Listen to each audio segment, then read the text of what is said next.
Bien, entonces, uno de los temas, ¿no?, que nos toca avanzar en este semestre corresponde a lo que es el diagnóstico, ¿no?, del embarazo. Para que una vez que establezcamos el diagnóstico de la gestación, podamos, ¿no es cierto?, realizar la exploración, ¿no?, la semiología de la mujer gravídica, de la mujer gestante. Y es en este sentido, ¿no es cierto?, que vamos a ir orientando. Lo vamos a dividir en dos capítulos, ¿no? Uno el día de hoy y pues el siguiente el día de viernes, ¿no? Que sería la exploración obstétrica, la semiología obstétrica, que vamos a ir avanzando. De tal manera de que, ¿no es cierto?, vaya siendo todo correlativo. En este sentido, es muy importante, ¿no es cierto?, considerar este aspecto en relación al diagnóstico de la embarazada. Ya, desde ahora consideren toda mujer en edad fértil como un posible embarazo. Esa es una recomendación, ¿no? Cuando estamos en el hospital, cuando les toca ver pacientes, ¿no? Si les toca valorar pacientes del género femenino que están en ese periodo reproductivo, consideren que pueda estar embarazada. Y más aún, si la paciente, ¿no?, ha iniciado actividad sexual, ¿ya? Entonces son aspectos que no pueden faltar dentro de la anamnesis, que no pueden olvidarse preguntar a la paciente. Pero también recuerden, ¿no es cierto?, que uno de los datos clínicos que nos va a ayudar a sospechar del embarazo es justamente esto, ¿no es cierto?, la falla menstrual o el retraso, ¿no es cierto?, en la menstruación, que ya nos da un soporte, ¿no?, para sospechar de un embarazo. Pero bueno, en este sentido, seguramente el poder, ¿no es cierto?, establecer un diagnóstico de embarazo puede ser muy fácil, como en algunos casos también puede ser un tanto difícil. ¿Y eso de qué depende? Del tiempo, ¿no?, de la gestación o el momento en el cual estamos abordando a una paciente. Entonces, de una manera así, digámoslo, puntual, el libro, ¿no?, de referencia, en este caso, el Schwartz nos dice, pues, antes de las 20 semanas, ¿no? Antes de las 20 semanas, entonces va a depender, ¿no?, la clínica, sobre todo, pues, de los cambios que encontremos en la paciente, en la madre. Pero después de las 20 semanas, lo que hacemos en la exploración, ¿no es cierto?, va a depender principalmente del producto, del feto. Entonces, son signos, ¿no es cierto?, que se originan en el feto. Y esto hace que sea más fácil, ¿no es cierto? Es mucho más fácil diagnosticar un embarazo después de las 20 semanas. Y puede ser un poco difícil, tal vez, ¿no es cierto?, al inicio, antes de las 20 semanas. Y es por eso, entonces, que el diagnóstico lo vamos a dividir, ¿no es cierto?, en dos periodos, ¿ya? Dos periodos. Eso es muy importante poder considerar.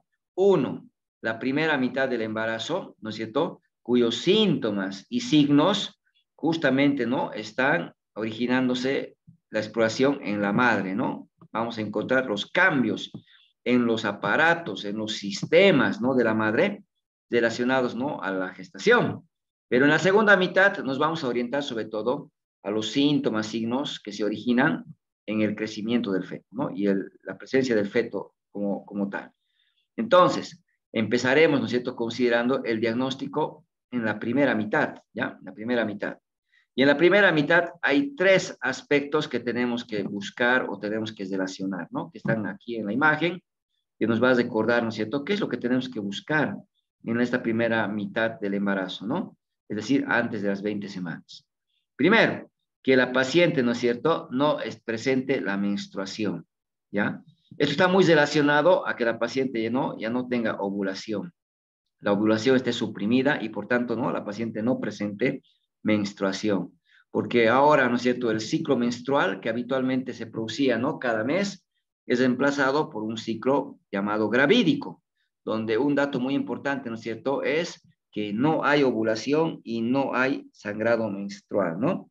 Porque ahora, pues, se está desarrollando el embarazo, ¿no? Y eso va provocando una serie de cambios hormonales, y esto es un aspecto importante que lo tomamos en cuenta, ¿no?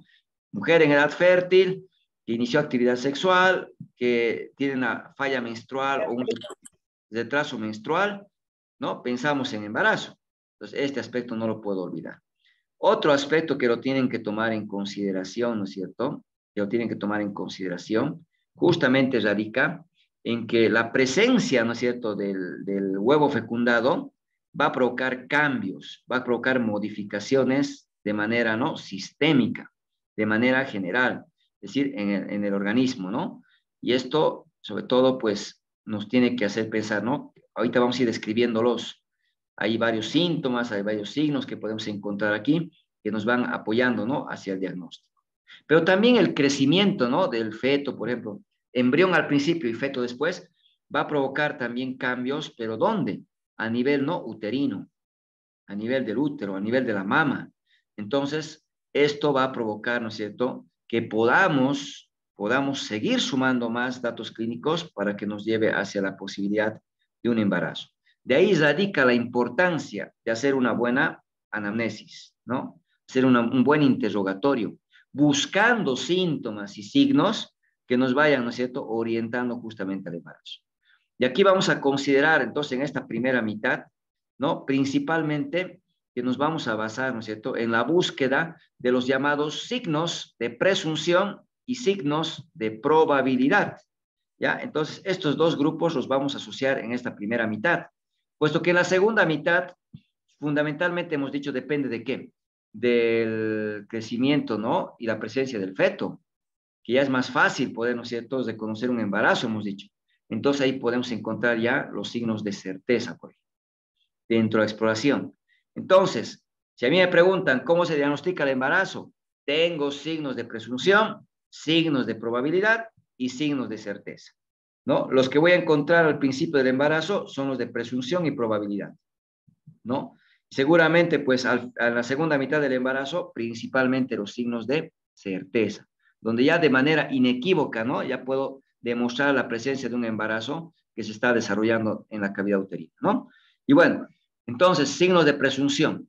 Justamente vamos a empezar, ¿no es cierto?, a abordar este grupo de síntomas y signos relacionados, ¿no?, a los cambios que se van a producir tanto en los sistemas y aparatos maternos, ¿no?, producto del desarrollo y desarrollo del embarazo, ¿no? Entonces, muy importante, estos signos ya se los puede encontrar de manera temprana, ya más o menos a las 4 semanas del embarazo, ya empezamos a encontrar clínica que me oriente a que la paciente pueda estar embarazada. Clínica que vamos a relacionar, por ejemplo, ¿no?, al aumento de hormonas, principalmente, ¿no es cierto?, en el embarazo aumentan el estrógeno, la progesterona, pero principalmente aumenta, ¿no?, la HCG, la hormona gonadotrofina coriónica humana. Entonces, este aumento de esta hormona principalmente va a provocar cambios ya en el organismo de la paciente. Ya tempranamente podemos encontrar, producto de este aumento de hormonas que se da, síntomas y signos, ¿no?, que lo agrupamos en el grupo, ¿no?, de los signos de presunción. Pero también pensemos que, por ejemplo, el HCG empieza a aumentar, ¿no es cierto?, más o menos a la cuarta, quinta semana de embarazo, de manera brusca, ¿no?, y llega a un pico más o menos a las 13 semanas. Y de ahí se mantiene en una meseta hasta las 16, 18 semanas y empieza a disminuir. Se estabiliza y se mantiene, ¿no?, en un nivel ya estable del resto del embarazo. Entonces, más o menos, estos síntomas y signos desaparecen alrededor de las 18 semanas. Entonces, los síntomas y los signos de presunción generalmente inician temprano, 4 semanas, y desaparecen también más o menos alrededor de las 18 semanas. ¿Ya? Eso es muy importante. Aquí es ¿no?, lo que la paciente presenta con más frecuencia. Si ustedes han conocido alguna embarazada o alguien ya ha cursado un embarazo, ¿no?, vamos encontrando varios de estos síntomas y signos, pues, que son frecuentes, ¿no? Donde encontramos, por ejemplo, que la HCG va a provocar, ¿no es cierto?, principalmente, ¿qué cosa? Náuseas y vómitos.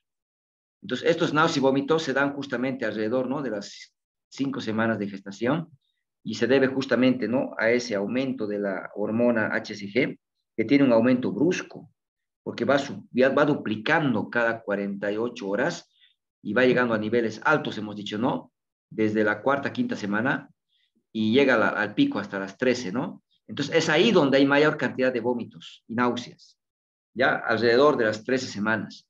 Y luego se va a mantener, ¿no es cierto?, hemos dicho, en la meseta hasta 16, 18 semanas, ¿no? Por tanto, es hasta ahí donde puede presentar las náuseas y vómitos la paciente y después va disminuyendo.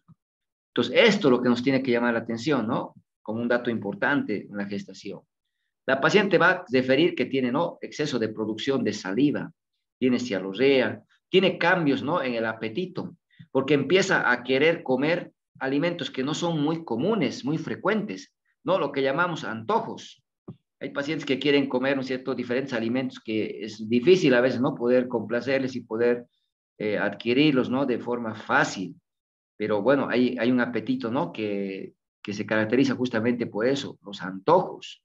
Hay pacientes que pierden el apetito, no quieren comer justamente por las náuseas y vómitos que tienen, sienten olores, ¿no es cierto? Cuando el alimento es muy condimentado, quieren vomitar, entonces prefieren, ¿no es cierto?, no comer, ¿no?, como habitualmente lo hacían. Entonces encontramos que la paciente empieza, ¿no?, a tener rechazo a ciertos alimentos por los olores que va sintiendo, ¿no es cierto? O bien encontramos embarazadas que tienen cambios de humor, ¿no?, en el carácter. Un momento están riendo, al rato, ¿no?, se ponen melancólicas, se ponen tristes, se ponen muy sensibles, ¿no?, empiezan a llorar fácilmente, se van deprimiendo. Entonces, hay cambios importantes, ¿no?, del carácter, del humor, digámoslo así, en relación, ¿no?, a los cambios hormonales. ¿Ya? Entonces, eso es lo más llamativo que podamos encontrar tal vez dentro de la presunción. Sin embargo, también, ¿no es cierto?, es importante referir, ¿no?, que estas pacientes tienen cambios hemodinámicos, ¿no? Empieza a aumentar ya en el primer trimestre, segundo trimestre, el aumento de volumen plasmático, por ejemplo, lo que en algún momento, ¿no?, va a hacer que haya un estado, ¿no?, hiperkinético en cuanto al componente, ¿no?, cardiovascular, y podemos encontrar pacientes, ¿no?, que se van quejando de palpitaciones. ¿Ya? El corazón se acelera ligeramente, pueden quejarse de palpitaciones, ¿no? Pueden tener mareos, ¿ya? Están cansadas, ¿no?, tienen somnolencia. Esto fundamentalmente, ¿no es cierto?, relacionado pues a esa hemodilución que tiene la paciente. ¿Por qué? Porque aumenta el plasma, ¿no? Y lo hace en mayor proporción. Y esto te lleva a la... Lo hace en mayor proporción el aumento del plasma, ¿no es cierto?, que la cantidad de glóbulos rojos, y hay una anemia fisiológica, ¿no es cierto?, que se manifiesta principalmente hacia el segundo trimestre del embarazo. Entonces es frecuente que las pacientes tengan mareos, por ejemplo. En algunos casos también pueden desmayar, ¿no es cierto?, y tener síncope. Bueno, a medida que va creciendo el útero, no se olviden que el útero es intrapélvico. A medida que va a ir creciendo el útero, va a empezar a comprimir estructuras, por ejemplo, la vejiga, no dejando que se vacíe completamente, provocando que la paciente no miccione con mayor frecuencia, pero en menor volumen, ¿no? Entonces va a tener polaquiuria, que más o menos a partir de las 6 semanas puede tener esta sintomatología. Si el útero va creciendo, va a ir comprimiendo las venas, ¿no?, que drenan la sangre de las extremidades. Por tanto, va a haber, ¿no es cierto?, varices, por ejemplo, que se van observando en las gestantes. Hay una mayor actividad ya a nivel de los melanocitos. Por tanto, vamos a encontrar que va a haber mayor hiperpigmentación en algunas áreas. Seguramente es muy frecuente observar, ¿no es cierto?, la pigmentación en la región malar, por ejemplo, ¿no?, de las embarazadas. Vemos esta hiperpigmentación que la vamos a denominar, ¿no?, como el cloasma gravídico. Podemos encontrar la línea alba, por ejemplo, ¿no?, se va haciendo más oscura. Hay una hiperpigmentación de la línea alba. Podemos encontrar que hay una mayor actividad en relación, ¿no es cierto?, a los folículos pilosos, y empieza a haber mayor formación de nuevo pelo y vello, ¿no? Entonces aumenta la cantidad del vello corporal, ¿ya? Y esos son cambios que tenemos que observar, ¿no?, en relación a la gestación. Y bueno, otros signos de presunción que vamos a describir, ¿ya?, es a nivel de la mama. Y la mama, tal vez, ¿no es cierto?, en los autores se la van dividiendo, ¿no? Algunos lo van considerando solamente como signos de probabilidad, otros van hablando de presunción. Pero si vamos a hablar de mama, consideremos como signos de presunción a lo que es, ¿no es cierto?, que la mama está más turgente, ¿ya? Está más voluminosa, se vuelve más sensible. Podemos encontrar esa pigmentación, ¿no?, que hemos mencionado. Hay mayor pigmentación en la areola, el pezón, ¿no es cierto? Por esa mayor actividad de los melanocitos. Entonces, hay una pigmentación, ¿no es cierto?, a nivel del pezón y la areola. Aquí normalmente en la areola, no se olviden, hay unas glándulas, ¿no? Que son glándulas sebáceas, que son las glándulas de Morgagni, glándulas de Morgagni. En el embarazo hay una hipertrofia de estas glándulas sebáceas y ya no las vamos a denominar como glándulas de Morgagni, sino tubérculos de Montgomery. Por tanto, podemos encontrar la presencia de los tubérculos de Montgomery. ¿Y qué es eso? La hipertrofia, ¿no? De las glándulas sebáceas a nivel de la areola, ¿no? Es decir, las glándulas de Morgagni ahora se han transformado en tubérculos de Montgomery. Esto más o menos se va produciendo alrededor, ¿no?, de la octava semana. Ya al aumentar la congestión, ¿no es cierto?, y los cambios de turgencia en la mama por el aumento de estrógeno y progesterona, empieza a verse mayor dilatación de las venas que están en la mama, y a esto llamamos, ¿no es cierto?, la red venosa de Haller, ¿no? Entonces vamos a encontrar justamente que la paciente puede, ¿no?, puede tener esta mayor turgencia evidente en la exploración, y a esas venas dilatadas que las vamos a observar, ¿no?, ingurgitadas, se las va a llamar como red venosa de Haller. Ya, esos son datos que tenemos que considerar. Ahora, hay algunos signos, ¿no?, bastante peculiares, por ejemplo, cuando hablamos, ¿no es cierto?, de lo que es el signo de Hunter. ¿Y a qué me refiero con el signo de Hunter?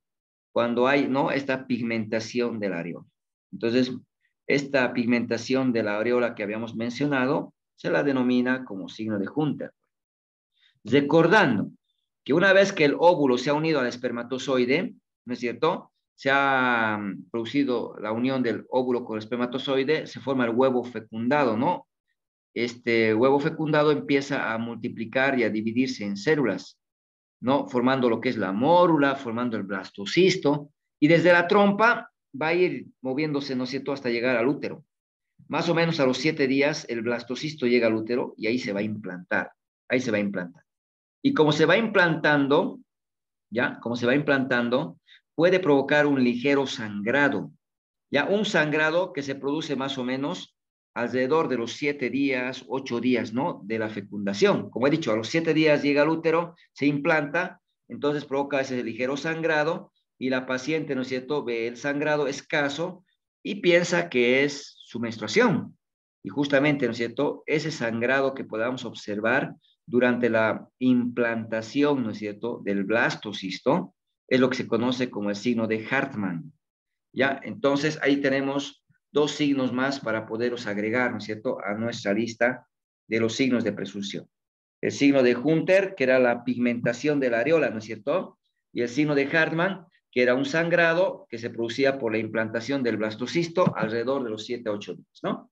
Y bueno, entonces, eso es muy importante poderlo considerar, ¿ya? Dentro de lo que es, ¿no es cierto?, los signos de presunción, ¿ya? De presunción. Y bueno, entonces, aquí nos vamos, lo estoy moviendo, ¿no? Estoy cambiando el signo de Hartmann para lo que es presunción y lo vamos a tomar así. Cuando hablamos de los signos de probabilidad, ¿ya? Al referirnos a los signos de probabilidad, nos estamos refiriendo a aquellos que se originan, ¿no?, a nivel de los genitales femeninos, es decir, a nivel uterino, ¿ya? Entonces, los presunción son sistémicos, son generales. En cambio, la probabilidad, ¿no es cierto?, ya los tomamos como signos locales, ¿no? Como signos locales. Y cuando nos referimos a los signos locales, ¿qué es lo que me interesa? Pensar, ¿no es cierto?, que la paciente pueda referirnos, por ejemplo, el atraso menstrual o la falla menstrual, ¿no? O la menorrea. ¿A qué llamamos amenorrea? A la ausencia, a la falta de menstruación por un periodo mayor de 3 meses o 90 días. Entonces, si la paciente viene y me dice, no me ha bajado el sangrado menstrual, no me ha venido la menstruación, ¿no es cierto?, el mes de junio y de julio, ¿ya? Entonces, considerando, ¿no es cierto?, de que todavía no ha cumplido los 90 días o los 3 meses, no puedo hablar de amenorrea. Entonces, ahí hablamos de lo que es el atraso menstrual o falla menstrual, ¿no es cierto? Y eso tenemos que considerarlo entonces como un signo de probabilidad. Considerando que la amenorrea es un tema bastante amplio, que lo vamos a ir avanzando, porque puede ser, ¿no es cierto?, clasificada como amenorrea primaria, amenorrea secundaria, puede hablarse de una amenorrea no hipotalámica, hipofisaria, puede ser, ¿no es cierto?, ovárica, es decir, tiene diferentes abordajes y enfoques que vamos a dar en relación a la amenorrea. Como también podemos clasificar a no en fisiológica, por ejemplo, y la patológica, pensando que puede haber la amenorrea en procesos fisiológicos, como por ejemplo, ¿no?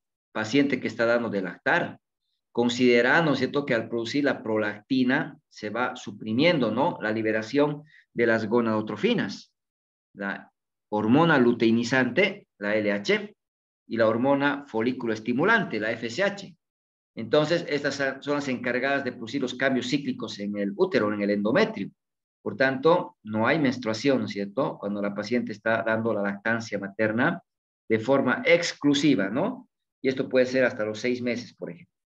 Y bueno, en pacientes, ¿no?, que están alrededor de la menopausia, decimos, ¿no?, el climaterio, conocido también como premenopausia, ¿no? A los 50 años la paciente entra en la menopausia, deja de producir estrógenos alrededor de esta edad, ¿no? Algunas pacientes a los 45 años, otras 46, ¿no? Entre 45 y 50 años entra a una etapa llamada climaterio o premenopausia, donde la paciente ya empieza, ¿no es cierto?, a perder la menstruación. No se va observando la menstruación porque ya no hay producción, ¿no?, de estrógenos, va disminuyendo la producción de estrógenos. Sin embargo, ¿no?, para decir que la paciente esté menopáusica, solo a partir de 2 años que la paciente no haya presenciado el sangrado menstrual. Mientras no haya cumplido ese periodo, puede estar, ¿no es cierto?, en el climaterio o en la llamada premenopausia, ¿ya? Entonces, puede haber amenorrea, ¿no?, de esta manera. Como también podemos encontrar en algunas condiciones patológicas, que también lo vamos a ir avanzando, por ejemplo, ¿no?, en el síndrome del ovario poliquístico, en el cual hay ciclos, ¿no?, monofásicos anovulatorios. Entonces, vamos a tener pacientes que puedan, ¿no es cierto?, tener estos cambios hormonales que nos van a llevar, ¿no?, a la falta de menstruación o bien a problemas, ¿no?, de imposibilidad de embarazo, ¿no?, infertilidad, por ejemplo. Y bueno, puede haber también periodos de amenorrea en estos cuadros. Hay que considerar el componente psíquico. Pacientes que están con mucho estrés, ¿no?, en época de exámenes o que van sometiéndose a actividades, ¿no?, intensas, las pacientes que son atletas, pacientes, ¿no?, que tienen un régimen bastante estricto, estresante, las bailarinas de ballet, por ejemplo, ¿no? Bueno, o bien el trabajo intenso, todo ello, ¿no es cierto?, puede interferir también con el ciclo del eje hipotálamo, hipófisis, gónada. Por tanto, podemos, ¿no?, observar también falta de menstruación en estos pacientes. Bueno, entonces la amenorrea o la falla menstrual o atraso menstrual es un dato, ¿no?, que lo tenemos que incluir dentro de los signos de probabilidad. ¿Qué más? Signos vulvovaginales, ¿no? Vulvovaginales. Y esto es muy característico. Aquí veo un cervix, por ejemplo, ¿no? Y el canal vaginal, las paredes. Y lo que me tendría que llamar la atención, ¿no?, es ese color rosado, ¿no?, pálido. Un color rosado pálido que tiene la imagen, ¿no? Sin embargo, veo en esta imagen de aquí al lado una coloración violácea, ¿no? Que, bueno, pues es un signo que lo podemos observar en una gestante.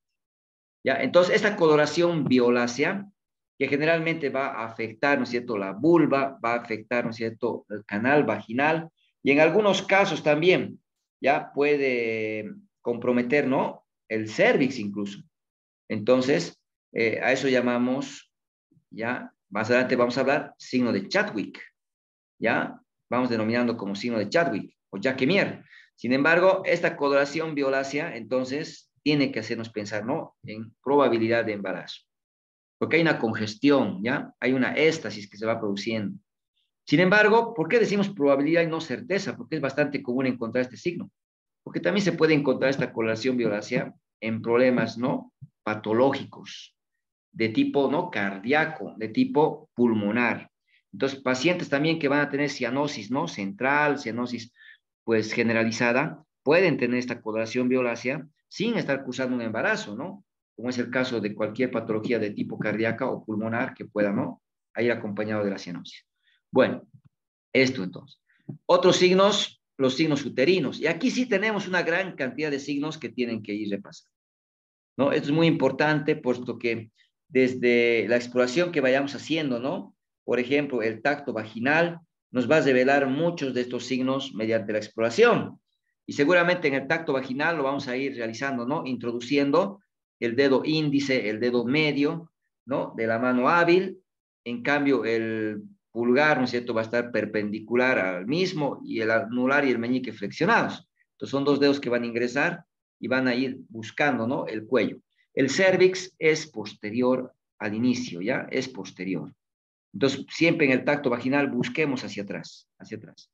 Y cuando lleguemos al cuello uterino, una característica importante, ¿no?, es que el cuello normalmente tiene consistencia firme, es como el cartílago. ¿Te parece al cartílago de nuestro pabellón de la oreja o del lóbulo de la nariz? Es de esa consistencia. Pero cuando hay un embarazo, el cuello se va haciendo blando. Hay un reblandecimiento. ¿Ya? Este reblandecimiento del cérvix lo llamamos signo de Godel. Ya, este signo de Godel lo encontramos ya temprano, ¿no? Alrededor de las 5, alrededor de las 6 semanas, ¿ya? Signo de Godel. ¿Qué es el signo de Godel? Reblandecimiento del cérvix. ¿Ya? Eso es muy importante poder considerar dentro de lo que es la exploración, ¿cierto? Como también podemos encontrar, mediante la exploración, ¿no es cierto?, cambios en el útero, cambios en el tamaño uterino. No nos olvidemos de que el útero normalmente, ¿no es cierto?, el útero normalmente pues es un órgano intrapélvico, está dentro de la pelvis menor, ¿no? Si han empezado a repasar los temas, la pelvis se divide, ¿no?, en la pelvis mayor y la pelvis menor. Y en la pelvis menor, ¿no es cierto?, está el útero justamente detrás de ¿dónde? De la vejiga, ¿no? Entonces, si vemos la relación, aquí está el útero, delante está la vejiga y detrás está el recto. Entonces, normalmente el útero no tendríamos por qué palparlo, porque es intrapélvico. Pero resulta que este útero va a ir teniendo cambios, ¿no es cierto? Va a ir teniendo cambios. Y uno de los cambios que va a tener es en el tamaño, ¿ya? El útero va a ir creciendo. Ya, esto es muy importante considerar. El aumento del volumen y aumento de la altura del útero lo tenemos que encontrar. ¿Ya? Hasta las 8 semanas de embarazo, el útero todavía va a ser intrapélvico, va a estar dentro de la pelvis, hasta las 8 semanas. Pero dependerá, ¿no es cierto?, el crecimiento que va a seguir teniendo para que ya lo podamos palpar, ¿no es cierto?, por encima del pubis. Entonces, consideremos que el útero, más o menos a las 4 semanas de gestación, tiene el tamaño, ¿no?, de una naranja. Cuando va creciendo y llega a las 8 semanas, tiene el tamaño de un pomelo. Todavía sigue siendo intrapélvico. Pero cuando llega a las 13 semanas, ya es más o menos del tamaño de una cabeza de un recién nacido. Entonces, es voluminoso. Ya lo podemos palpar por encima de la sínfisis pubiana. Entonces, ¿cuándo podríamos palpar el útero por encima de la sínfisis pubiana? Alrededor de las 12 a 13 semanas. Ya tengo que palpar el fondo uterino, ¿no es cierto? Y empezamos a medir con cinta métrica. Por tanto, si me llega una embarazada de 8 semanas, ni pensar, ¿no es cierto?, que pueda medir el fondo uterino, porque todavía es intrapélvico. ¿Cuándo voy a empezar a buscar palpar el útero por encima del pubis? A partir de las 12 a 13 semanas. Ahí tenemos que tratar de reconocer, ¿no es cierto?, hasta dónde está el fondo uterino y medir con una cinta métrica. O bien podemos buscar una relación, ¿ya?, en función de algunos parámetros. Por ejemplo, el pubis, la sínfisis pubiana, el ombligo y el apéndice sifoides, ¿no? Tomamos como puntos de referencia.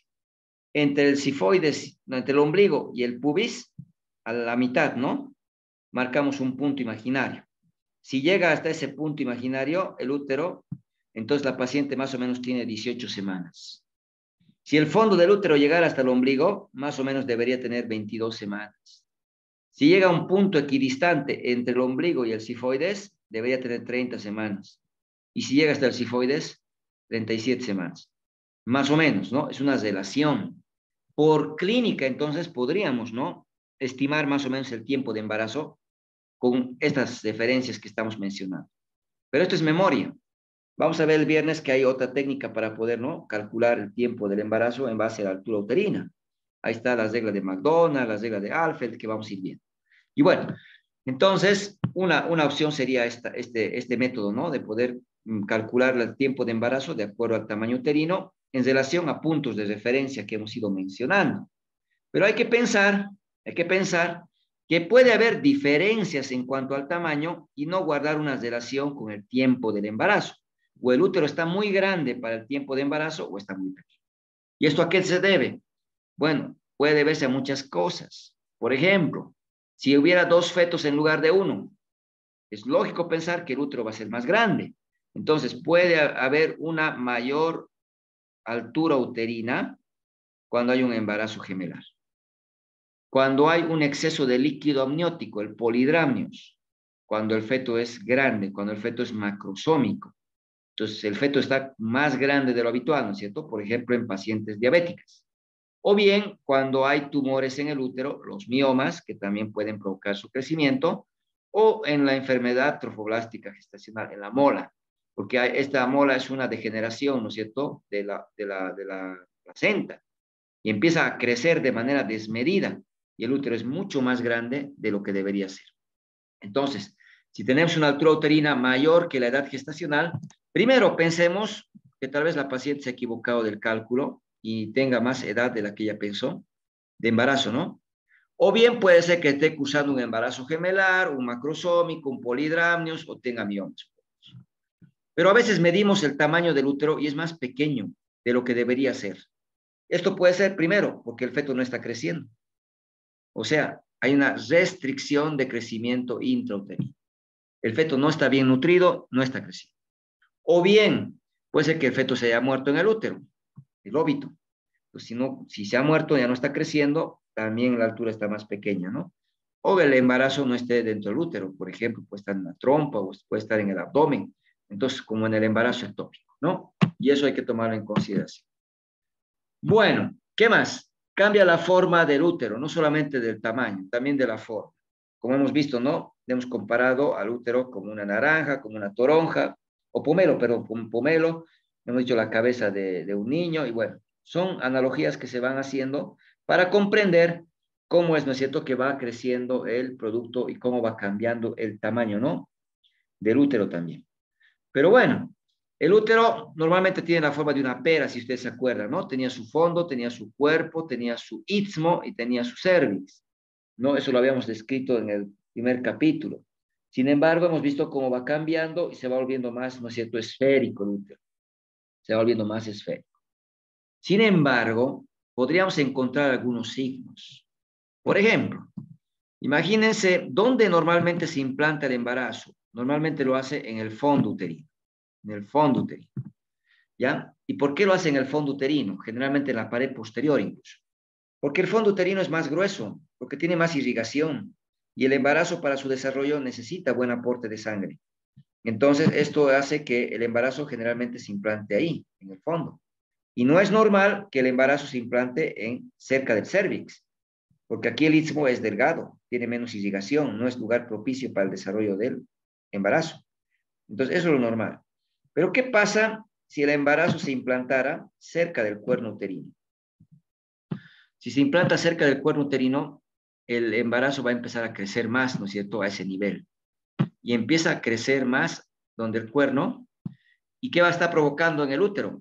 Que su forma, ¿no es cierto?, que era simétrica como una pera, ahora se ve alterada. Crecimiento asimétrico del útero, ¿no es cierto? Esto es el signo de Piscasek.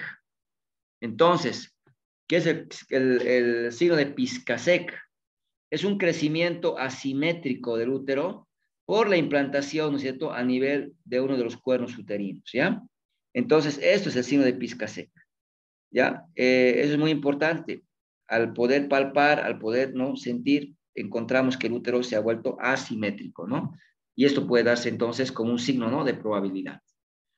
Ahora, fíjense, este es el útero, hemos dicho, tiene la forma de una pera, ¿no? Entonces, normalmente, al tener forma de una pera, cuando hacemos el tacto vaginal, los dedos se introducen al fondo de saco vaginal lateral, ¿no? Trato de tocar y no toco nada, no hay nada. Claro, porque ahí no está ocupado por nada, ¿no es cierto? Entonces, normalmente los fondos de saco laterales vaginales están libres, ¿ya? Si ustedes se acuerdan, la arteria uterina llega más o menos donde el útero, ¿no? Llega donde el útero a nivel del istmo. Aquí llega, donde está el istmo. Y la arteria uterina llega ahí y se divide en una rama, la uterina propiamente dicha, y la arteria cérvico-vaginal, ¿no? La cérvico-vaginal. No se olviden que en el embarazo aumenta el calibre de esta arteria, porque tiene que dar un aporte de sangre, ¿no? Adicional para el desarrollo del embarazo, y entonces aumenta su calibre. Miren, ahí la vamos a encontrar justamente en el istmo, ¿no? Llega al istmo y se divide en una rama ascendente y en la cérvico-vaginal, ¿no? Lo mismo que hemos dicho hace rato. ¿Por qué estoy dibujando esto? Porque también se acuerdan, he dicho, el útero cambia de forma. El útero tenía forma de una pera, he dicho. Después se vuelve como una naranja. Y fíjense, aquí el útero se ha vuelto, ¿no es cierto?, más esférico, más redondo. Al volverse más esférico, más redondo, ¿qué va a pasar? El útero empieza a ocupar los fondos de saco laterales. Entonces, cuando hacemos el tacto vaginal, al hacer el tacto, ¿no es cierto?, en los fondos de saco vaginales laterales, voy a tocar al útero. Y decimos, fondos de saco vaginales ocupados. Claro, ¿ocupados por quién? Por el útero. ¿Ya? Y eso se llama signo de Noble-Budin. Entonces, el signo de Noble-Budin es fondos de saco vaginales ocupados en el tacto vaginal. ¿Por qué? Porque el útero se ha vuelto más esférico y ahora está ocupando justamente ese espacio. ¿Ya? Este es el signo de Noble-Budin. Pero aprovecho la imagen porque al hacer el tacto seguramente voy a sentir el útero, ¿no? Voy a tocar al útero y voy a sentir que algo está ocupando espacio, no está libre como en este caso. Pero también voy a sentir una pulsación, porque por aquí está pasando la arteria uterina, ¿no es cierto? Y está pues como a mayor flujo y todo ello, entonces vamos a tocar una pulsación. Y esa pulsación la podemos sentir en el tacto vaginal. A eso se llama signo de Osiander. Entonces, ¿qué es el signo de Osiander? ¿No? La percepción de pulsación en el tacto vaginal, en los fondos de saco vaginales laterales. ¿Qué estamos tocando? La uterina. Y eso es lo que nos da la sensación de pulsación que vamos a sentir. Entonces, si se dan cuenta, Noble-Budin, ¿no es cierto? Fondos de saco vaginales laterales ocupados. Signo de Piscasek, asimetría del útero por crecimiento a nivel, implantación a nivel de los cuernos, ¿no? Uno de los cuernos uterinos. Esto se da muy temprano, como pueden ver, ¿no? Alrededor de las 6 a 8 semanas. Entonces, esto nos tenemos que buscar en el tacto vaginal cuando examinamos a la paciente. Y bueno, ¿qué más tenemos? Tenemos, ¿no?, cambios en la consistencia del útero. Hemos dicho, hay un fondo, hay un cuerpo, hay un istmo. El istmo es una porción que se va haciendo cada vez más delgado. El istmo en el embarazo deja de llamarse istmo y se va a constituir en el segmento uterino. ¿Ya? Entonces, el istmo en el embarazo se va a llamar segmento uterino inferior. Segmento uterino inferior. Entonces, al principio, pensemos, ¿no?, de que este istmo se está volviendo delgado, se está volviendo más laminoso, delgado. Entonces, cuando hacemos el tacto bimanual, como pueden ver, ¿no?, una mano por el canal vaginal y otro por vía abdominal, podríamos reconocer este reblandecimiento del istmo.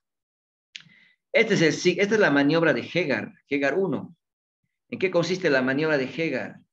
Si ustedes se dan cuenta, hacemos tacto vaginal, introducimos los dedos, ¿no? El dedo índice y el dedo medio, he dicho, ¿no? Y lo vamos a acomodar en el fondo de saco vaginal anterior, fondo de saco vaginal anterior.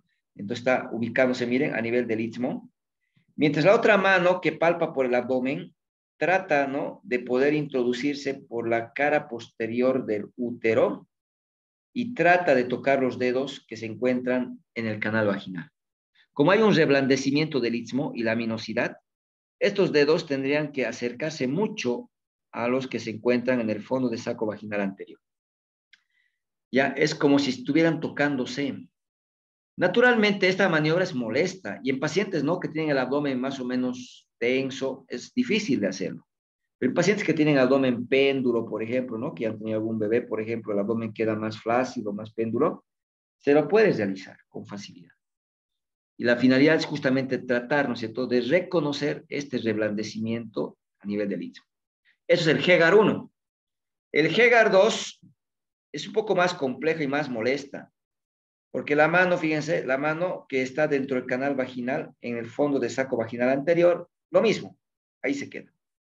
Pero la mano por vía abdomen no se va a ir por detrás, se va a ir encima, ¿no? Del pubis, encima del pubis, de tal manera de que entre por aquí, a la pared anterior. Y trata de hacer un pliegue, de doblar, ¿no es cierto?, de plegar el istmo. Entonces, eso se llama laminosidad del istmo. Eso es el Hegar 2. Pero ambos están buscando reblandecimiento o laminosidad del istmo, ¿no es cierto? Y son maniobras molestas, son maniobras que se las va practicando con menos frecuencia, ¿no? Aquí está el Hegar 1. La mano trata de tocar con los dedos, ¿no? A los que están en el fondo de saco vaginal anterior, ¿no? Esta técnica puede variar un poco si estamos frente a un paciente que está con útero, ¿no? En retroverso flexión, por ejemplo. Y vemos que cambia la técnica, pero básicamente lo que se busca es eso. El Hegar es valorar, ¿no es cierto?, el reblandecimiento. Entonces aquí tienen varios signos para que los puedan repasar, los puedan, ¿no es cierto?, leer. Si se acuerdan, signo de Piscacé que hemos dicho, asimetría del útero, ¿no?, por implantación a nivel del cuerpo. Esto ya hemos hablado. Signo de doble budín, fondos de saco vaginales laterales ocupados por cuerpo uterino. Ya hemos dicho. Osiander, pulso palpable, ¿no?, en los fondos de saco vaginales laterales. Estamos palpando uterinas, hemos dicho. ¿No es cierto?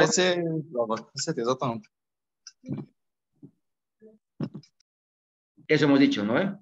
El signo de Hegar, ¿se acuerdan? Dijimos reblandecimiento del istmo, ¿no? Y miren el Hegar 1 y el Hegar 2, reblandecimiento, ¿no? Son técnicas que se van realizando justamente para poder palpar y reconocerse el reblandecimiento y laminosidad, ¿no? Del istmo. Ya hemos hablado un poco, si ustedes se acuerdan, hemos hablado un poco, ¿no?, del reblandecimiento, entonces del istmo, y ahí está, ¿no? También podemos considerar que puede haber, ¿no?, un reblandecimiento del cervix, hemos dicho, ¿no?, el signo de Godel, si se acuerdan. Godel dijimos reblandecimiento del cuello uterino, y ahí está. Entonces, prácticamente todos estos signos los hemos ido mencionando, ¿ya? Si se acuerdan, les dije el signo de Chadwick, que era el Chadwick, ¿no? Porque así se denomina, ¿no?, en Estados Unidos como signo de Chadwick, y en Europa lo van denominando como el signo de Jacquemier, les había mencionado hace rato, Chadwick o Jacquemier, les dije. Y era la coloración, ¿no?, violácea, a nivel de la vulva y a nivel, ¿no es cierto?, de la vagina, que puede llegar a comprometer incluso el cervix, ¿se acuerdan? Eso hemos dicho. Entonces, ese es el signo de Chadwick, que también ya lo hemos visto, ¿no es cierto? Sin embargo, si yo quiero referirme, ¿no?, si yo quiero referirme fundamentalmente, ¿no es cierto?, a esa coloración violácea de la mucosa vaginal, por ejemplo, lo podemos llamar, ¿no es cierto?, como el signo de Kruger.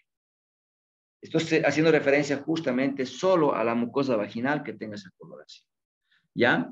Entonces, ahí tenemos que considerar que existen diferentes signos que podemos, ¿no?, considerarlos dentro del análisis. Como el istmo se vuelve más delgado y más laminoso, es más fácil, ¿no?, que se pueda flexionar el cuerpo sobre el cervix, ¿ya? Es fácilmente flexionable y eso se llama el signo de McDonald, pues. Entonces, hay varios signos que se van encontrando, ¿cierto?, en la exploración y que, bueno, pues van un poquito haciendo complejo, ¿no?, esto en relación a los signos de probabilidad, ¿ya? De probabilidad. Entonces, de presunción, ¿se acuerdan, no? Hemos visto pacientes que tienen náuseas, que tienen vómitos, que tienen cialorrea, que tienen cambios de humor, rechazo a alimentos, somnolencia, lipotimia, todo eso que hemos ido mencionando, ¿no? Pero también estaba el croasma gravídico, la ¿no?, pigmentación de la línea alba, hemos dicho, ¿no? La hiperpigmentación de la areola, hemos hablado de la presencia de los tubérculos de Montgomery, si ustedes se acuerdan, hemos hablado, ¿no es cierto?, en cierta manera de lo que corresponde la red de Haller, ¿no es cierto? Hemos hablado del signo de Hunter, entonces hay varios signos que los hemos ido mencionando, ¿ya? Claro, la falla menstrual, ¿no es cierto?, o la amenorrea, lo hemos puesto como probabilidad, ¿ya? Y voy a mantener eso, como probabilidad, como probabilidad. Y bueno, aquí están los signos que hemos hablado, Piscasegno, Blebudín, ¿no es cierto?, el Hegar, hemos hablado del Osiander, entonces ahí están todos los signos descritos, ¿no? Y bueno, cuando hablamos de certeza, sobre todo vamos a encontrar datos orientados ¿en quién? En el feto, en el feto. Entonces tengo que escuchar su corazón, tengo que palpar su cabeza, su dorso, ¿no es cierto? Tengo que sentir lo que el feto se mueve, lo que el feto patea. Bueno, todo esto va a estar en los signos de certeza y son más fáciles de reconocerlos en la segunda mitad del embarazo, eso hemos dicho, ¿no? Y bueno, entonces, cuando nos refiramos a los signos de certeza, no se olviden que están relacionados a los hallazgos clínicos orientados al feto. Tenemos que encontrar, ¿no es cierto?, palpación del feto, auscultación de sus latidos cardíacos, ¿no es cierto? Sentir sus movimientos fetales, lo que patea, lo que se mueve. Entonces, eso nos permite con certeza clínicamente, ¿no?, establecer de un embarazo. Pero también tenemos otras pruebas. Y aquí hay que considerar, ¿cierto?, que después de hacer la clínica, siempre hay que pensar, ¿no?, la necesidad de confirmar con estudios. Y bueno, la ecografía probablemente, ¿no es cierto?, me dirán, sí, la ecografía no puede faltar en el embarazo. Vamos a ver que una embarazada con bajo riesgo debe realizarse 3 ecografías durante su control prenatal. Y la primera ecografía está dentro del primer trimestre. ¿Y por qué dentro del primer trimestre? ¿No es cierto? Fundamentalmente porque tenemos, ¿no es cierto?, que tener datos certeros para calcular la edad gestacional. Calcular la edad gestacional. Entonces es importante, ¿no es cierto?, que la primera ecografía sirve para el cálculo de la edad gestacional, para saber cuántos fetos son, para saber si están vivos, ¿no es cierto?, la vitalidad. Entonces, para calcular la edad gestacional, la que tiene más confiabilidad es la ecografía del primer trimestre. Tiene margen de error hasta 7 días, una semana. Entonces es bastante confiable. Pero tengo que saber esta relación, porque lo primero que vamos a ver, ¿no es cierto?, como un signo de embarazo es el saco gestacional, una imagen anecogénica, ¿no? Y eso observamos recién a las 4 semanas. El embrión a las 5 semanas.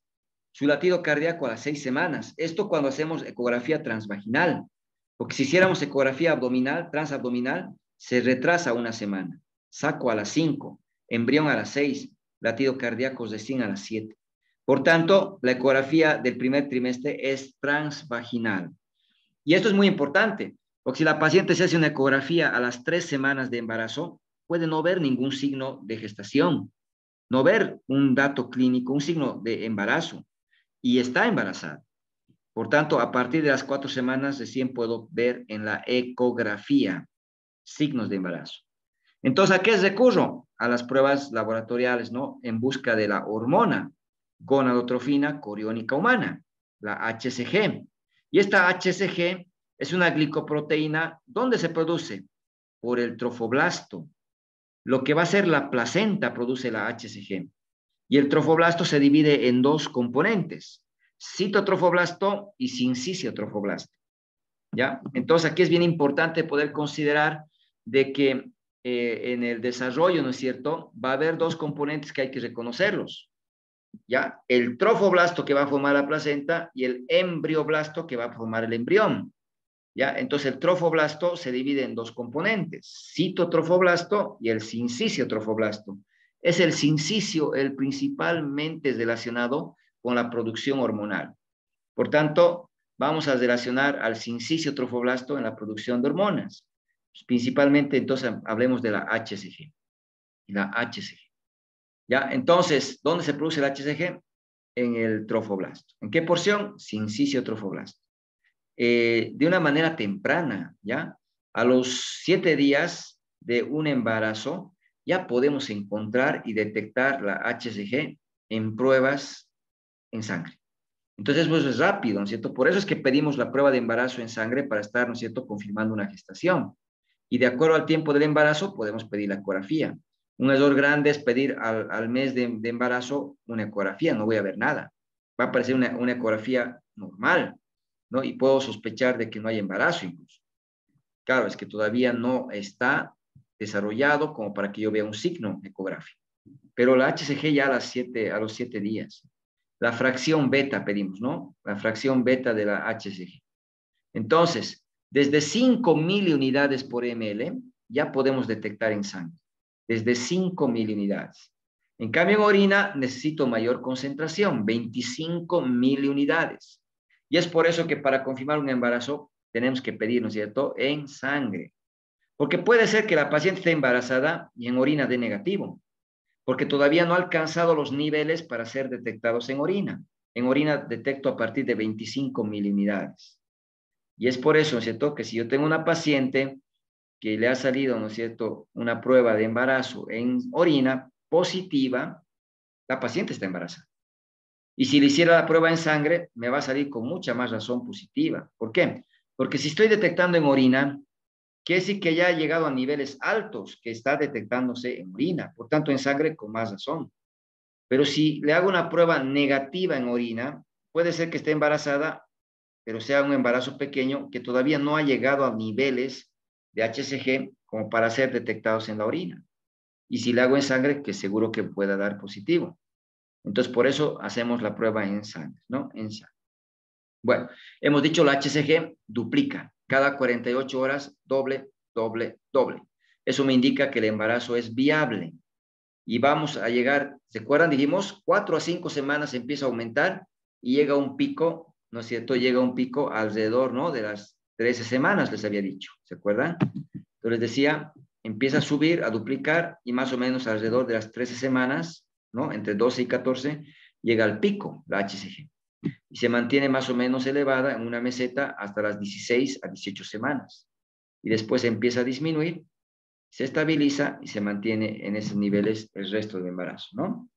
Y bueno, entonces, sabiendo esto, se hacen diferentes, ¿no?, pruebas para el diagnóstico, ¿no?, en busca de la HCG. Ahora, es importante considerar que la HCG cualitativa solo me dice si está embarazada o no está embarazada, ¿no? Nada más. En cambio, la HCG cuantitativa me mide valores, ¿ya?, de la HCG. Mide valores de la HCG. Y cuando los niveles de HCG, ¿no?, son mayor de 1000 miliunidades, ya, mayor de 1000 miliunidades, ya tengo que pensar de que es un signo, ¿no?, de certeza.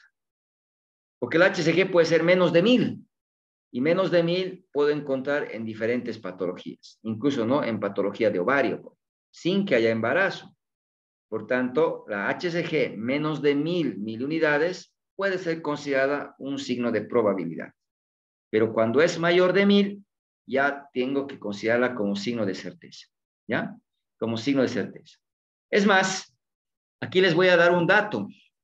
Nosotros pedimos la HCG cuantitativa para relacionar y valorar el embarazo. Y aquí ustedes tienen que conocer algo: umbral discriminatorio ecográfico, ¿ya? El umbral discriminatorio ecográfico corresponde a un nivel de la HCG cuantitativa igual o mayor a 1500 miliunidades. ¿A qué me refiero? Si yo tengo una paciente, ¿no?, en la cual estoy sospechando que sea un embarazo, ¿no?, viable o no, puedo pedir la HCG cuantitativa. Y si tengo un valor que es más de 1500 miliunidades por ml, ¿ya?, 1500 miliunidades, entonces tengo que ver un signo ecográfico. Es decir, tengo que ver saco. Tengo que ver saco, por lo menos. Y si tiene más de 1500 miliunidades y yo no veo en el útero, por ejemplo, el saco, quiere decir que el embarazo está presente, pero no está en el útero. Está en la trompa, está tal vez en el abdomen, está en otro sitio, pero me está indicando embarazo, ¿ya? Entonces, tiene que haber signo de embarazo a esa concentración, ¿ya? Eso me indica que si yo tengo una paciente que me da, por ejemplo, 400 miliunidades, la ecografía me dice útero vacío, no encuentro datos de embarazo. Correcto, porque el embarazo es chiquito, ¿no es cierto? Y recién va a ir creciendo, se va a ver saco recién. Pero con valores de 1500 miliunidades, sí o sí tengo que ver imagen de embarazo en la ecografía transvaginal, ¿ya? Eso es muy importante tomar en cuenta. El umbral discriminatorio ecográfico. Vamos a ir viendo eso más adelante, vamos a ir explicando con calma, ¿ya? Y bueno, pues, entonces, hay parámetros de los valores de la HCG que el laboratorio nos va mencionando y que nos permite, ¿no es cierto?, correlacionar con el tiempo del embarazo, ¿ya? Entonces, nos va dando rangos, donde yo tengo que ver, ¿no es cierto?, cuánto tiene mi paciente. ¿no? Porque si tiene 1200, 1500, ya tengo que ver, ¿no es cierto?, una imagen de embarazo. Porque a las 5 semanas, hemos dicho, tiene que haber saco, tiene que haber embrión. Entonces, tiene que hacer esa relación, ¿no? El médico en función de la HCG cuantitativa y el tiempo del embarazo para poder pedir cualquier estudio. La ecografía transvaginal, primer trimestre, tiene mayor sensibilidad, ¿no? Para poder detectar el embarazo mucho más temprano, se adelanta en una semana. Por ejemplo, aquí veo, ¿no?, un engrosamiento endometrial, y aquí veo un saco, ¿no? Un saco. Entonces, este saco puede corresponder a una gestación de 4 semanas. Aquí ya veo un embrión, ¿no? A las 5 semanas. Si ya veo, ¿no es cierto?, latido cardíaco, ya tiene que más o menos correlacionar con las 6 semanas. Ahora, aquí como pueden ver, es el embrión, ¿no? Botón embrionario, que el ecografista mide, ¿no? La longitud, ¿no? Cefalocaudal, ¿no? Mide toda su longitud y calcula por esa longitud el tiempo de embarazo. Pero entre las 5 y 6 semanas vamos a encontrar esta otra estructura, que es el saco vitelino. Entonces, alrededor de 5 a 6 semanas tengo que ver saco vitelino. Bueno, entonces, esos son los parámetros que tomamos en cuenta para, ¿no es cierto?, para poder orientarnos, ¿no?, a la gestación. Pero antes de hablar de la ecografía y del HCG, teníamos que hablar de este capítulo, ¿no es cierto?, de la palpación, del examen clínico.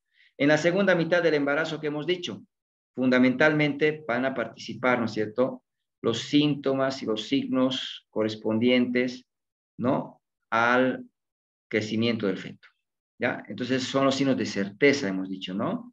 Entonces vamos a palpar, ¿para qué? Para sentir al feto.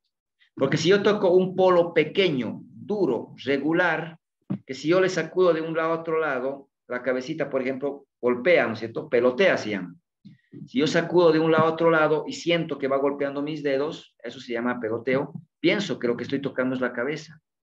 Pero si toco una superficie amplia, blanda, irregular, que no pelotea, pienso que es el polo pélvico. Y si toco una superficie convexa, lisa, regular, amplia, pienso que es la espalda, ¿no?, el dorso del feto. Entonces, las partes fetales las tenemos que aprender a reconocer palpando, ¿no? Hay que tocarlas, hay que reconocerlas mediante la palpación. Y si toco cabeza, si toco dorso, es lógico pensar que estoy tocando un feto y que está embarazada, ¿no es cierto? Y esto lo vamos a ir viendo mediante la exploración con las maniobras de Leopold, para saber, ¿no es cierto?, la estática fetal, cómo está acomodado el feto. ¿Ya? Esto lo vamos a ver en la siguiente clase. Para saber, ¿no?, qué situación, qué posición tiene, cuál es la presentación que tiene el feto, ¿no? Y bueno, en base a ello, después de palpar y de conocer las partes fetales, vamos a tocar, ¿no es cierto?, el abdomen y vamos a tratar de reconocer qué cosa. Movimientos fetales activos, lo que el feto patea, lo que el feto se mueve. El médico tiene que reconocer movimientos fetales activos entre las 16 a 20 semanas. Entonces, no es lo que la paciente me diga, yo tengo que reconocer, yo tengo que sentir que el feto golpea, que el feto patea. ¿Cuándo? 16 a 20 semanas. Entonces, antes de este periodo no es frecuente sentir, ¿no es cierto? Y bueno, entre 16 a 20 ya hay que empezar a buscar percibir, ¿no?, las patadas del feto. ¿Qué más? Hay un signo descrito que lo podemos encontrar en esta segunda mitad, por ejemplo, aunque ya se va mencionando en el segundo trimestre, poder hacer, ¿no?, el signo de Pusos. Hacemos el tacto vaginal, empujamos, ¿no?, el útero, empujamos el útero ligeramente hacia arriba, lo que vamos a provocar que el feto, ¿no?, se desplace hacia arriba, y como está en líquido, vuelva, ¿no?, vuelva, y golpee el cérvix, ¿no? Y esa sensación la podamos sentir mediante el tacto.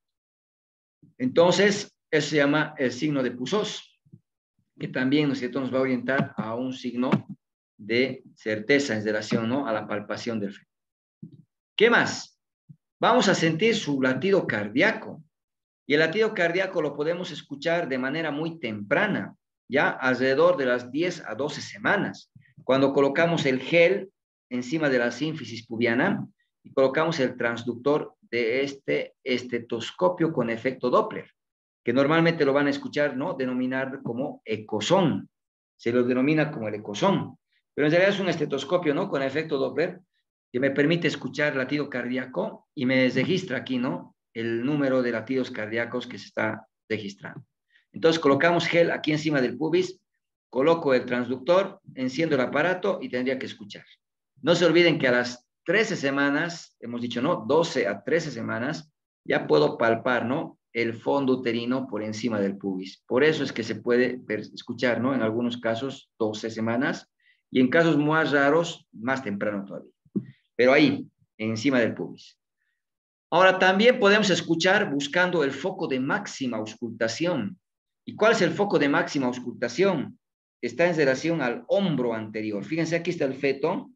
Esto vamos a llevar a la siguiente, ¿no? En situación longitudinal, posición dorso derecho, presentación cefálica. Pero fíjense, al palpar al feto, reconozco dónde está la cabeza, reconozco dónde está el dorso, reconozco dónde está el polo pélvico y me voy orientando que el feto está acomodado de esta manera. Entonces, me estimo dónde está su hombro anterior, porque este es el hombro anterior y el posterior no lo veo. Entonces, es ahí donde vamos a colocar el gel y vamos a escuchar. Me explico, ¿no? Si el feto está con la cabecita, ¿no? Hacia abajo, hacia la pelvis, entonces el foco tiene que estar debajo del ombligo. Si la espalda del feto está al lado derecho, el hombro anterior estará cerca al lado derecho. Entonces, ahí vamos a buscar. Pero si estuviera la espalda en el lado izquierdo, tendríamos que buscar en el lado izquierdo, ¿no? Entonces, esto es muy importante, recordar el hombro anterior es donde vamos a colocar el estetoscopio. ¿Ya? ¿Por qué? Porque no se olviden que del corazón conduce, ¿no? Hacia el pulmón, y el pulmón no tiene aire, tiene líquido, y el líquido conduce bien el sonido. Conduce al tórax, del tórax al hombro, ¿no es cierto? Y del hombro al útero, y del útero a la pared abdominal, y podemos escuchar mejor el sonido cardíaco. Que si yo colocara, por ejemplo, aquí el transductor, no voy a escuchar bien, ¿no es cierto? No voy a escuchar, es más, no se escucha. Salvo que lo incline un poco hacia el hombro y podríamos escuchar lejos, ¿no? Entonces hay que buscar el foco de máxima auscultación. Podemos escuchar con este instrumento, el estetoscopio de Pinart, que es un cilindro de madera, ya a partir de las 20 semanas, ya entre 18 a 20 semanas puedo escuchar con el estetoscopio de Pinart, ya, pero con el ecosón tendría que escucharlo con mayor facilidad. El latido cardíaco del feto lo vamos a considerar como normal entre 110 y 160 latidos por minuto. Menos de 110, bradicardia fetal. Más de 160, taquicardia fetal. Entonces, recordemos que el latido cardíaco de la mamá no tiene esa frecuencia. Normalmente nuestra frecuencia cardíaca es entre 60 y 100. El feto no, entre 110 y 160. Eso es lo normal. Entonces, los latidos cardíacos del feto no son sincrónicos con los latidos cardíacos maternos. Entonces, eso es muy importante poder recordar. Si dudáramos, por ejemplo, si yo escuchara una actividad cardíaca de 80 y puedo pensar de que el feto está con bradicardia fetal, entonces, ¿qué tendría que hacer para saber si estoy escuchando la aorta, por ejemplo, de la mamá y no al feto? Palpar el pulso, sentir el pulso y comparar. El pulso tiene un ritmo distinto que el latido cardíaco. Entonces, es el feto lo que estoy escuchando. Pero si fueran el mismo ritmo, entonces lo que estoy escuchando es a la madre. No se olviden, el feto no puede tener latidos sincrónicos con la madre, ¿no? Tiene su propio ritmo. Entonces, el corazón del feto no debe ser sincrónico, ¿no? A los latidos cardíacos maternos o a la pulsación materna en la evaluación. Entonces, una estrategia es comparar, ¿no es cierto? Para saber que realmente estoy escuchando al feto. Y bueno, entonces, esto no me permite escuchar el latido cardíaco, confirmar que el feto está vivo. Me permite confirmar dónde estaba su dorso, ¿no? Porque está cerca del dorso el foco de máxima auscultación. Detectar, ¿no? Si hay bradicardia o hay taquicardia fetal para reconocer la pérdida del bienestar fetal, ¿no? Y bueno, cuando encontramos dos focos de máxima auscultación con una diferencia de 15 latidos por minuto, pues pensamos hasta en gemelos, ¿no? Esto lo vamos a ir viendo en el capítulo correspondiente.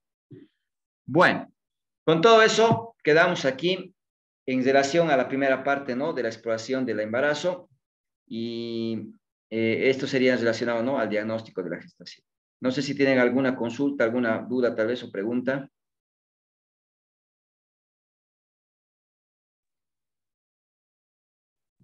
No, doctor.